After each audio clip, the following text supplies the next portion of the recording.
So this is part 2 of the video that I made, but I wanted to make a separate video because of the fact that it's a big deal. Like, it's a big story, so it needs to be like a whole video within itself. So anyways, as I said, I was trying to definitely take advantage of the fact that I was going to be in the area because where my storage is a little outside of New York City. So, and where my doctor is a little outside of New York City. So I was like, you know what? I'm going to go to the doctor, the OBGYN. And while my friends are having lunch, I'm going to just run over there real quick. I made an appointment. I planned it out so well, and I'm going to just go see her, of course, because every time I come back to the States, I always go to see all of my doctors, because my doctors have been my doctors for years, and we kind of have, like, you know, a relationship or whatever, especially my OBGYN, like, you know, we have a really good relationship. And what happened was I go to my OBGYN so, you know, I can see her and, you know, just get, like, my annual PAP and stuff like that. And I went there, and if this is going over your head because you're a guy, it's okay. I'm sorry, don't look too much into it. The rest of the story you'll be more interested in, but, you know, yeah. So, I go there, and, you know, she does her examination and everything, and, you know, obviously I let her know, you know, like, I'm expecting one and all of this stuff. So she's like, okay, I want to get a Doppler, okay? Now, if you don't know what a Doppler is, it's a machine, like a little tiny machine that you can hear the baby's heartbeat. So I was like, okay, yeah, sure, no problem. So she gets the Doppler, and she starts searching. She starts searching for the baby's heartbeat, and she could not find anything. She couldn't find anything. So, of course, listen, you're a mama, okay? When you hear there's no heartbeat, I'm like, crying. I'm just like, you know, I'm trying to think positive. I'm praying to God. I'm like, you know, like, what? Oh my God, like, what do you mean there's no heartbeat? Like, I'm like low-key freaking out. But I'm trying to stay calm. My friend is with me, so, you know, at that point, like, my OBGYN called my friend to come in and, you know, kind of just like, you know, like, just, you know, be there for me emotionally. And I'm like, what is going on? Like, so she's like, just drink some water. Like, just drink some water. And I said, okay. So she gave me like 3 bottles of water, and she told me to drink all of them. And I was like, okay. So I drank all 3 waters, and then she went back and she checked again, and there was still no heartbeat. So I was devastated. Like, I was like, you know, when you hear news like that, you're like, what? Like what? So she was like, okay, what I want you to do, okay, is I want you to go get an official sonogram. And for you to get an official sonogram, I'm gonna like send you to a referral and all of that stuff. Maybe you can go like tomorrow or something like that. So I straight up told her, I was like, listen, I will not be able to sleep tonight unless I know what's happening. I said, I will go to the emergency room if it means that I am gonna get a sonogram and I'm gonna get answers now. Okay, so she said, okay. So I went to the emergency here in New York, okay? And yeah, I went to the emergency, and as soon as I got there, I went to the reception, and of course they asked me, like, why are you here? And I was like, well, you know, my OBGYN said that they don't, you know, hear a baby's heartbeat. So she was like, oh, that's a big deal. Okay. She put in my information. I've already been to the hospital before, so she already had, like, she just needed to know my name and date of birth. She put everything in. Then she was like, I'm gonna call and see if they can take you right away. So I was like, okay. So I waited there. Of course, I'm anxious. I have anxiety, but thank God, like, my friends were there, so they were trying to make me laugh and just kind of like trying to relax me. And I was like, okay, all right. So what happened was, the reception comes back and she's like, okay, well, they're saying because, you know, you're not at you're not like 20 weeks, then like basically it's not an emergency, even though I'm like right there, like I'm almost right there at 20 weeks. And I was like, what? Like, I was like, what? Like, I was like, okay. I would say I had to accept it. So I was like, I was like, okay. So then she was like, you're gonna get, and I just kept like, she just kept looking at me. Like, the receptionist just kept looking at me, like, with this, like, you know, like, this face. I can't explain it. Like, I want them to take her so bad because this is such a big deal. So she asked the triage person, like, hey, can you, like, you know, can you just please see this patient next and stuff like that? So that worked. The triage lady did see me next, and she asked me all the questions and stuff like that, and I told her everything, and she was like, we need to get you a sonogram immediately. And I said, okay, yeah, probably. So she went and she called, you know, the doctor and said, hey, like, you know, I need you guys to, like, you guys got to do, like, the, you know, we're talking about, like, a fetal heartbeat, like, you got to take this patient right away, blase, blase. So she said, okay, just, you know, sit in the waiting room, and, like, I'm going to try to get them for you. So I said, okay. So we sit in the waiting room, guys. 5 hours later, I tell you guys no lie, 5 hours later, they call me. And during that time, don't think I was just sitting in the waiting room the whole time. During that time, I went back to the triage lady, like, hey, any update, you know, about the sonogram? She's like, oh, you know, they're just like, you know, they're just saying, you know, you're not at 20 weeks yet and stuff like that. I'm like, but I'm almost there. Like, I'm almost there. Like, seriously, like, I'm almost there. And, you know, this is a big deal. And of course, guys, like, the more I'm sitting in the waiting room, the more, like, I'm having all these types of thoughts, and I'm freaking out, and I'm just like, what the fuck? You know, like, I'm just like, I'm freaking out. But I'm like, okay, woosah, just relax.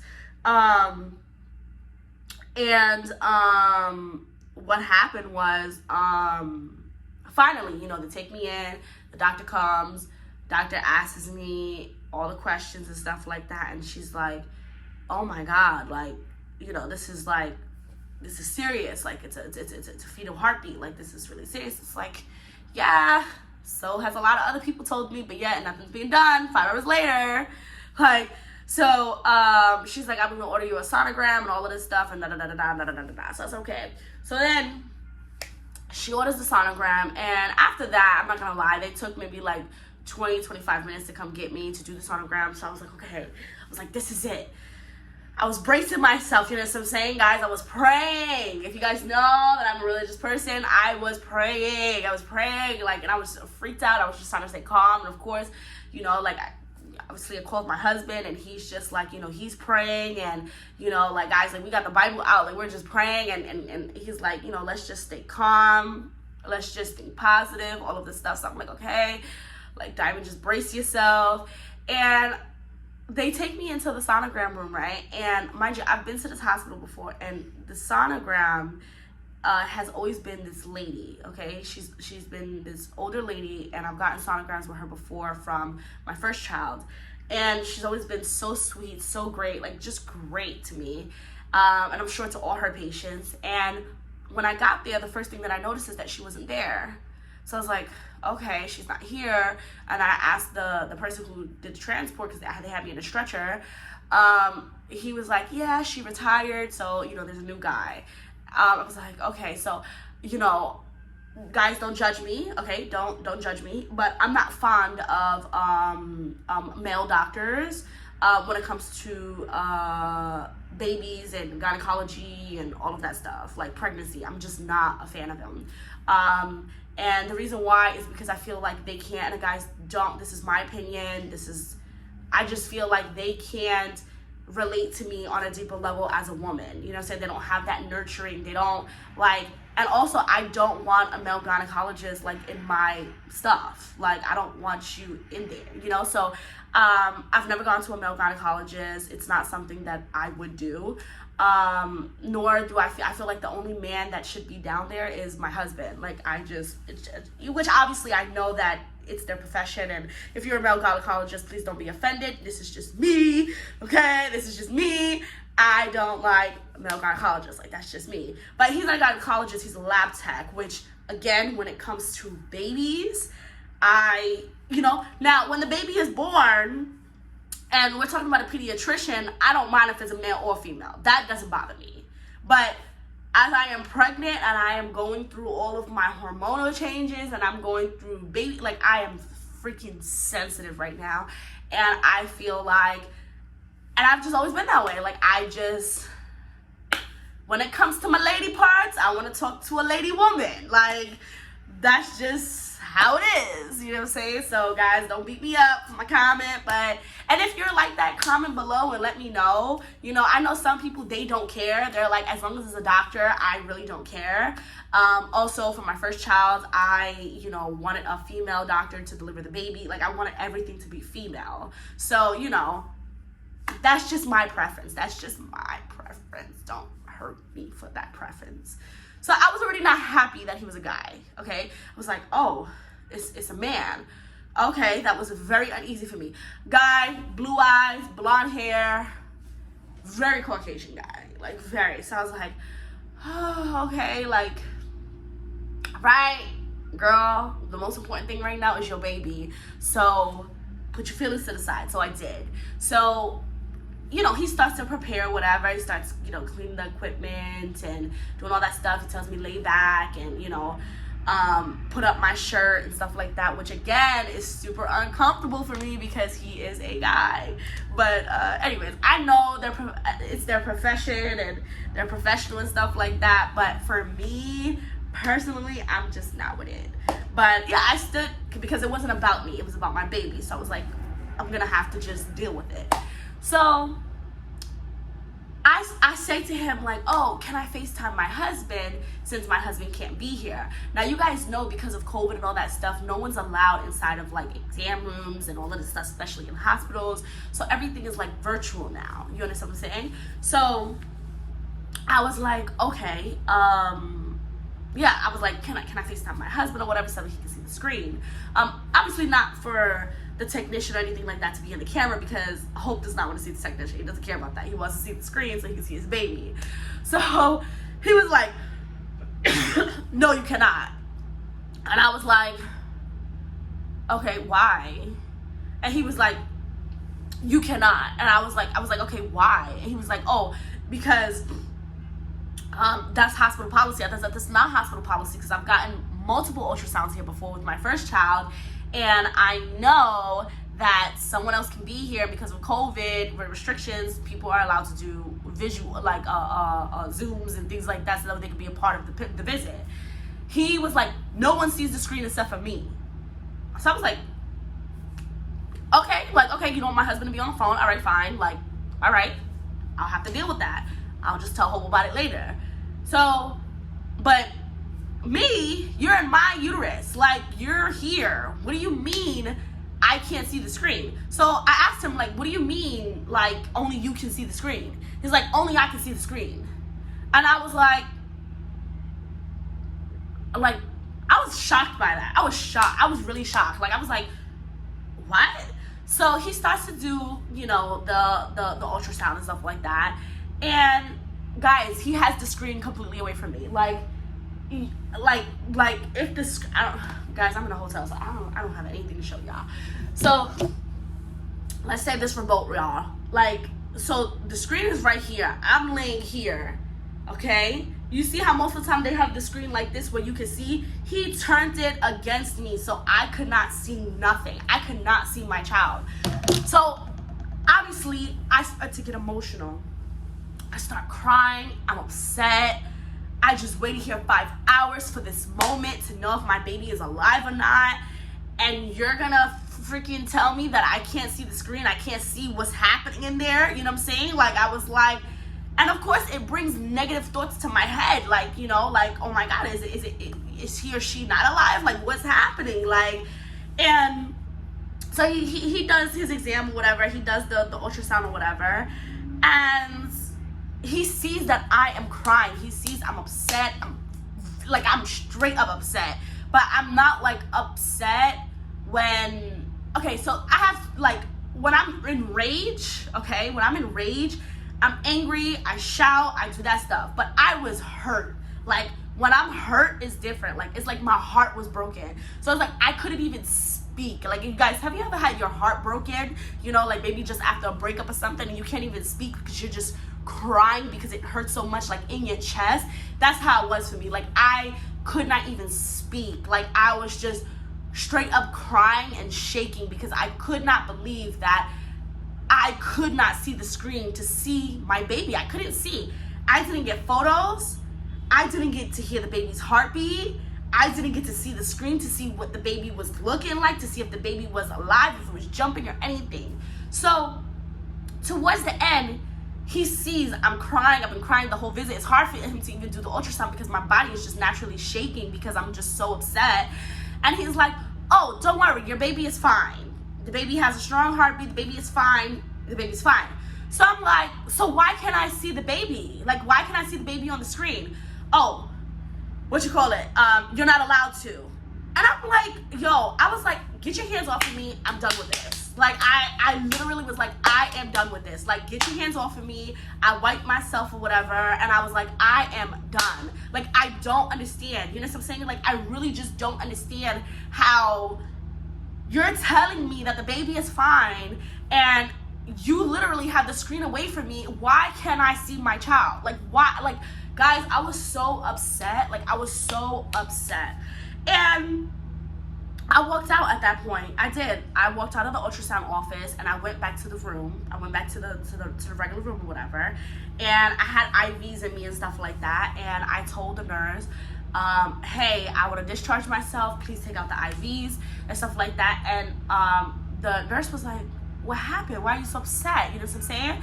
And at that point, again, y'all, I was just so, like, my eyes were blood red because I had just been crying. Like, again, like when you get your heart broken, not when you're angry, okay? When you're angry is different. When Diamond is angry, you guys already see me, you know how I can get sometimes. But my heart was broken. Like, my heart, like, I was just emotional, you know? And part of that might have to do with the hormones and stuff like that. I don't know, but I felt it in my chest. Like, somebody tells you, like, you can't see your child. Like, you've been scared for hours that your child might not be alive, and this is the time to see if your child is alive, and then they take it away from you. They don't let you hear the heartbeat. They don't let you see photos. They don't let you do anything. They don't even let you see the screen. Like, what would it have hurt him or cost him to let me see that? I just don't understand. And I've never ever heard of a woman getting an ultrasound and she's not allowed to see the screen. Like, I don't understand. So what winds up happening is I go into back to the room, and I tell the nurse, please take it out of me, So she's like, hold on, just please hold on, let me just get the doctor so that she can give you the results. Just hold on. So I'm like, all right, guys, I'm still crying. I called my husband, and of course my husband is just like, please, baby, like, calm down. I don't want you to stress out. Please don't stress out the baby. You know, like, it's a sucky thing what he did, but, you know, my husband, he's always positive. So the doctor comes in, okay? Another Caucasian doctor. The doctor comes in and tells me, she asks me what happened. I told her what happened. She said, well, he already called me. He already called me, and he told me that the reason why he didn't allow you to see the baby was because he wanted to see if there was fetal movement. Okay, he wanted to see if there was fetal movement to make sure the baby is alive, because he's not a doctor, so he can't tell you, hey, your baby's not alive or something like that. And I said, I understand that. I completely understand. I understand that. Like, guys, okay, I work with animals. Like, I understand that. I completely understand that. So after he saw the baby was alive and everything was fine, why couldn't I see? She said, he said that after he saw the baby was alive, he turned the screen and he let you see the baby, he let you hear the baby, and all of this stuff. I looked at her like, ma'am, do you think that I would be sitting here with blood red eyes, my nose running, like hot, like in this mood if he allowed me? Like, she's like, well, I don't know. I wasn't there, so I can't say what really happened. But what I can say is that Chris is the best technician here. And I was like, y'all, the fact that, like, I was like, I can't do this. I was like, I can't do this. Like, there was just something over me that said, Diamond, walk away. Walk away. Walk away. Because no matter what you say, she's not going to believe you. Now, why the hell would I be here carrying on and stood here for 5 hours if he allowed me to do that? It don't make sense. Like, it just doesn't make sense. I was like, Diamond, walk away, okay? My friends were there, and my friends, they're a little crazier than me. And they were extremely upset because they had never seen me so upset. And I was just like, not that rage upset, that heartbroken upset, you know what I'm saying? Like, to the point where I couldn't even speak, so they wanted to speak for me. And my friend, Pam, she's in nursing school, she's gonna be an RN next year, and she was just like educating the nurse and educating the doctor on, like, you know, the laws and all of this stuff. And I was just like, guys, let's just leave. I can't stay here anymore. Like, I can't handle this right now. So we left. And I didn't really care whatever discharge or whatever. I really just didn't care. Anyway, so after that, of course, I was so distraught. I was upset. But you know what? My baby is fine. And I was like, okay, my baby is fine. I am okay. Now, I was talking to my friends in the car, and I was like, if I was a white woman, they would have never done that to me. And then I said to them, and we all started having a conversation, and I was like, I'm not used to racism anymore because of the fact that I've been in Tanzania, and I don't deal with that anymore. So it was a huge shocker for me. The fact that she would just jump on this guy's side and basically call me a liar. Like, I just could not, it was really hard for me to, like, it was a slap in the face. It was really hard for me to comprehend. You know what I'm saying? Like, I was like, what the, like, I could not believe it. And then, oh God, I don't want to get emotional. And then I said to them, it's really sad because even though I'm right, all they're going to see is these ghetto black people coming in here and stirring up trouble. They wouldn't even see, that's all they see. They just see, like, these ghetto black girls or whatever. They're coming in here to stir up trouble. Like, they're not, you know what I'm saying? They wouldn't see what I actually said and value what I said. So my friend Pam, you know, she's amazing, and she is a strong advocate and stuff like that. And she, as I told you guys, she's in nursing school, and she just was not happy. She was not happy. She was like, listen, when you deal with white people, you have to do it the white people way.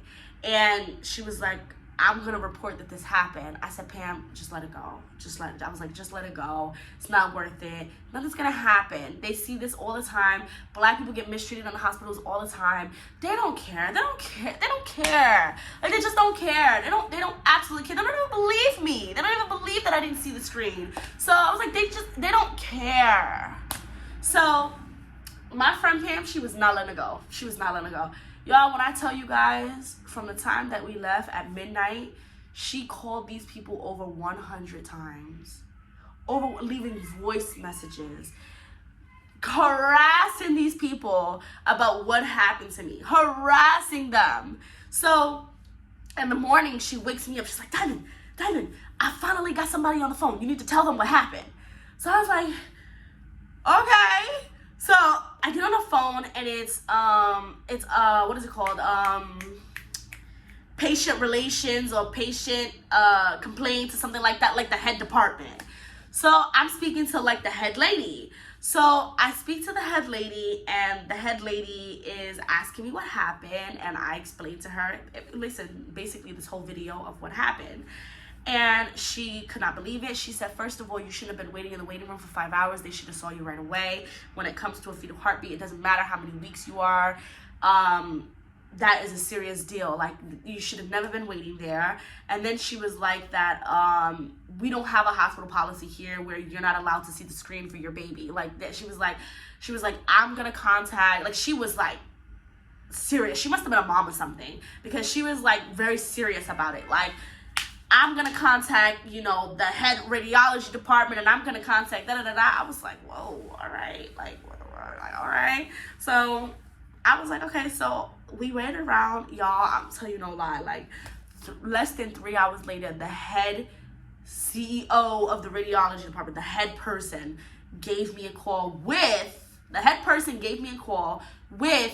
the guys, the ultrasound guy that I had, boss. Both of them were on the phone. I was like, what the fuck? And of course, Pam was like, let them know what happened to you. I'm like, oh my God, my friend Pam, she's so crazy. She's like, let them know.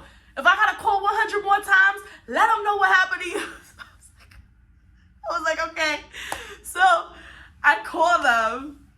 I mean, they call me, and I speak to both on the phone or whatever. So it's like a conference call, and I tell them everything that happened. And they did explain to me about the fetal movement and stuff like that, and why he could not allow me to see the baby at the beginning. But they was like, however, once he saw that there was detection of the baby, you should have been allowed to see the baby. You should have been allowed to see the screen, to be able to hear the heartbeat, to be able to do, like, you should have been allowed to do that. And also, there was also, like, you know, your husband on, like, this is protocol, like, your husband on the phone, we would rather him be on the phone than be in person because of COVID and stuff like that. So the guy really sympathized with me and was just like, you know, we're gonna get to the bottom of this, like, we are gonna, you know, and he believed me, which was so important to me, because I'm just like, you know, why would I be sitting here upset if I got to, you know what I'm saying? Like, because I got to hear it or whatever. Like, it doesn't even make any sense. You know what I'm saying? So, you know, he did believe me or whatever, and they made, like, a whole report. They want me to, like, write a report and all this stuff. Like, they're taking it extremely serious, and I guess the guy, he's going to shift, so they're gonna, I don't know what's gonna happen with him.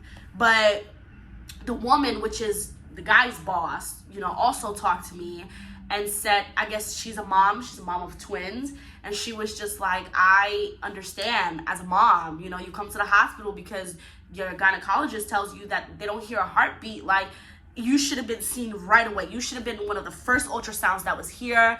Of course, they apologized on the hospital's behalf and all of this stuff, and was like, you know, we apologize, you know, you should have never been treated that way, and da-da-da-da-da, and all of this stuff. And then she was just like, listen, can you come back to the hospital right now, and I will give you a personal ultrasound, and so that way you can hear your baby's heartbeat, so that way you can see your baby, so that way you can have that experience, so that way you know. Because I said to her, I was like, listen, when I was talking to both of them, I was like, listen, if I wanted to go with, oh, don't worry, your baby is probably fine, I would have listened to my OBGYN, because she was like, oh, just because the machine didn't pick it up doesn't mean that your baby's not fine. I went to the hospital because I wanted to know for sure. I wanted to see that baby and make sure that that baby is okay. I didn't want no errors, no mistakes. I wanted to see. If I was going to go with that, then I would have just went with God. Like, yeah, Lord, all right, the baby is fine. I know you're telling me that the baby is fine. I would have just went with that, but I didn't go with that. I wanted to see. I wanted to be like, oh, okay, I see the flickering. Okay, the baby is alive. I wanted to see that, and you completely just took that away from me. So she completely understood or whatever, and she basically offered me, like, to come back to the hospital. I didn't have to wait or anything to go to the private radiology department, and she would completely drop everything and give me a proper ultrasound. So I did, and I went there, and I got to see the baby.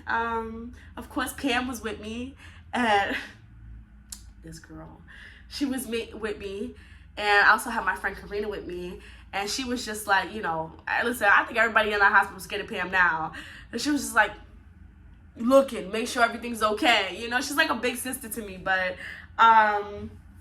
yeah, I got to see the baby. I got to hear the baby's heartbeat.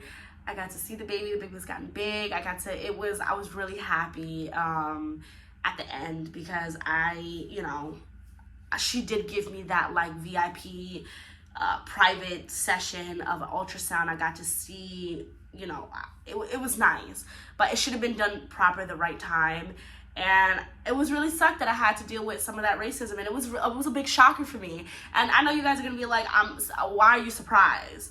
You know, but when you leave America and you start living your life in a different country and you don't experience that all the time. Like, I came back and it was a shocker for me. Like, it was such, like, I was like, wow, like, straight up wow. Like, I'm having this Caucasian doctor tell me that basically I'm lying. Like, it was a huge shocker for me. So yeah, I mean, I don't know what's gonna happen with Chris. I have no idea. I'm sure my friend Pam is gonna call him again to get a follow-up and stuff, because she's amazing, but she's crazy. Like, she's a good crazy though. She's very good to me. We've been friends now for I'd say 8 or 9 years, and we're really close. We're tight, you know. So yeah, that's my story, guys. That's what happened. Don't worry, guys, I'm fine. I feel fine. I feel great. I feel really happy. I know, you know, my child's alive, and, you know, I'm taking it easy. You know, this is why I have friends with me to do the storage stuff, because I I cannot lift heavy stuff, and my boxes are very heavy. So, you know, basically, yeah, things like that. So, yeah, are you guys surprised? Are you surprised? Are you really surprised that this happened? I don't know. All right. Peace, y'all.